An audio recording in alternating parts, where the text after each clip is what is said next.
I'm Matt Beynon Rees, author of the Omar Yussef mysteries. This is the old city of Jerusalem where I live and work, where I write my books. Over that way is the Christian quarter. Behind me is the Dome of the Rock and the Temple Mount, the center of the Muslim quarter. The Jewish quarter and the Christian quarter are that way, and up there is an Israeli surveillance helicopter. So it's all happening here. My new novel takes place in the famous Palestinian town of Brooklyn, New York. But this is where I wrote it, and so I'm going to read from it today, the first chapter, and I hope you enjoy it. He came to the corner of Fifth Avenue.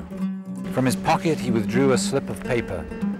With freezing fingers he lifted it close to his face and read the address scrawled across it. This, it seemed, was the right place. He sniffed and frowned at the tawdry shops along the block. He shambled past a jeweler's which bore the name of a famous Ramallah clan in Arabic on its purple awning, and a cafe named for Jerusalem, Al-Quds, the Holy. Across the street, a doctor whose family Omar Yussef knew in Bethlehem had his office, and beside it a sign proclaimed the offices of the Arab Community Association. Omar Yussef shuffled along the broken sidewalk, skirting piles of dirty snow shoveled against battered newspaper vending boxes. He squinted against a freezing gust and pulled his thin, fawn windbreaker around the slack skin of his neck. Drops of water blown from the tainted snow spotted his spectacles. He wrinkled his nose and pursed his lips. This was his son's home, the section of Brooklyn where his countrymen lived. Little Palestine. Except for the Arabic signs above the shop fronts, the avenue appeared archetypally American to Omar Yussef.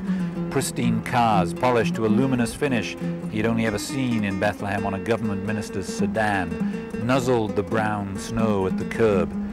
The stars and stripes rattled against the lampposts in the wind. For some puzzling reason, the gray leafless trees along the sidewalk were adorned with large red ribbons tied in bows. A Muslim woman hurried out of a halal butcher. Her head wrapped in a cream mendil, she puffed out her dark cheeks against the cold and hunched her shoulders beneath a coat that appeared to have been made for the Arctic. She caught Omar Yussef's eye and, looking demurely to the ground as she passed, muttered, "Peace be upon you." "Upon you, peace," Omar Yussef replied. With these words, the first he had uttered in Arabic since his Royal Jordanian Airlines flight had touched down at JFK, he felt suddenly homesick and filled with regret that he had arrived too lightly clothed for the New York winter. At home, snow came every 2 or 3 years and swiftly melted. Despite his son's warnings, he had felt sure that New York's weather couldn't be so much worse. With his combination of extreme orderliness and dandiness, he had brought only a small, half-filled suitcase, intending to add a few tasteful purchases of fine clothing before he returned to Palestine. Anticipating that he would buy a new hat, he had even left behind his favorite tweed cap.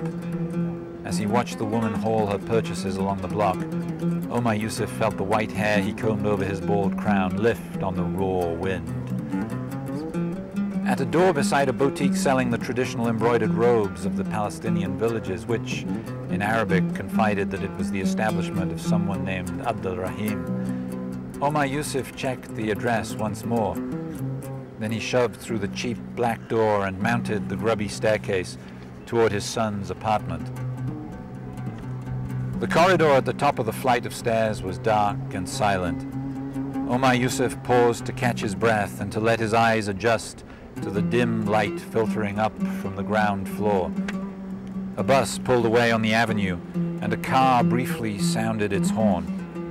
Someone was cooking in one of the apartments. He inhaled a smoky undertone of eggplant beneath the thick, fatty odor of lamb, and recognized the dish as ma'luba. No one slow-cooked the meat and eggplant so that their flavors rose through the pot, infusing the rice, quite the way his wife, Mariam, did. Once again, he felt the sense of isolation that had come over him with those first Arabic words spoken on the strange street, as though the tongue, which tasted and talked, were the natural seat of loneliness. He pulled himself up straight. He reminded himself that his son, whom he hadn't seen for more than a year and whom he loved, was waiting for him in one of these rooms, and he recovered a little of the excitement he had felt as he left the subway.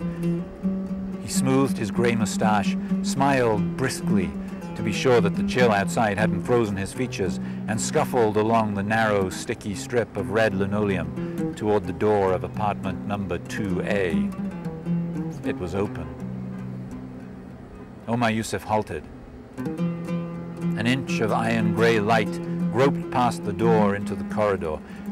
He knew little about Brooklyn, but he knew that it was not a place where people left doors unlocked, let alone ajar. He stilled his breath and listened. Another car honked on the street. The apartment was quiet. He knocked twice and waited. "Allah," he called. "Allah, my son, it's Dad." Above the number, a strip of paper was taped to the door.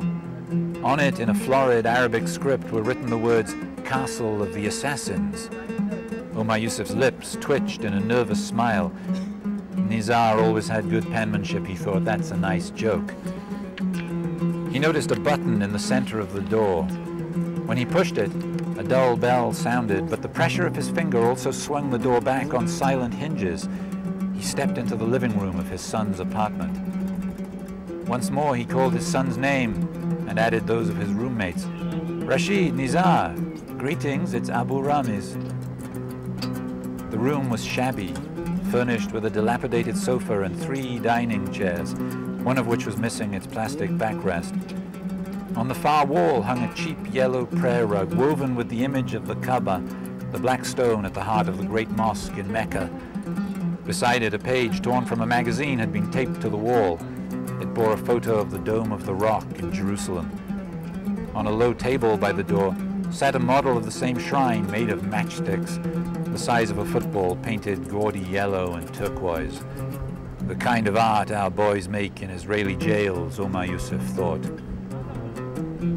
He crossed the room with a wariness born of unfamiliarity and anxiety, and smelled the heavy, vinegary homeliness of fool coming from the tiny kitchen. He looked inside, noticed a grimy pot on the stove and a few brown smears of the fava bean mash at its bottom. He held his hand over the pot and felt some warmth. A magnet advertising a Muslim community newspaper clamped a sheet of paper to the door of the refrigerator. It was a photocopy of the prayer times at a mosque called the Masjid al-Alamut. Omar Yussef raised his eyebrows. Alamut, he thought, the real castle of the assassins. These boys didn't forget my history lessons. He knocked at a bedroom door and looked in. The shades were closed. He reached for a light switch. The bed was unmade. In the small room, a freestanding closet obscured most of the window. A calligraphic rendering of the opening lines of the Quran in gold on black hung above the bed. On the windowsill there were 2 framed pictures of Rashid. The first showed him with his parents. The second had been taken when he was a high school student, posing with his 3 closest friends and his history teacher, a grinning Omar Yussef. He shook his head. The photograph reminded him of how quickly he had aged. Maybe it was only that the smile seemed out of place in his current life. So full of misery and death had his hometown become since the days when he had taught the boys who now lived in this apartment. He went to the next room. One curtain was open. The window cast a dim light, enough only for Omar Yussef to make out that someone was there, lying in the shadows on the bed furthest from the door. Allah, my son, wake up! He knocked lightly on the door jamb. Nizar? The form on the bed didn't stir. In the sickly light from the window, Omar Yussef could see a pair of legs clothed in well-pressed black slacks and shiny black ankle boots. He approached, squinting into the shadows. He reached out to shake the sleeper's arm, touched the sleeve of a silk shirt, and found it was wet. He recoiled and yanked back the second curtain. Omar Yussef stumbled, dropping onto the other bed. His pulse was suddenly overpowering. He pressed his hand to his heart as though to keep it from beating right through his rib cage and fleeing the apartment. The man on the bed was dead.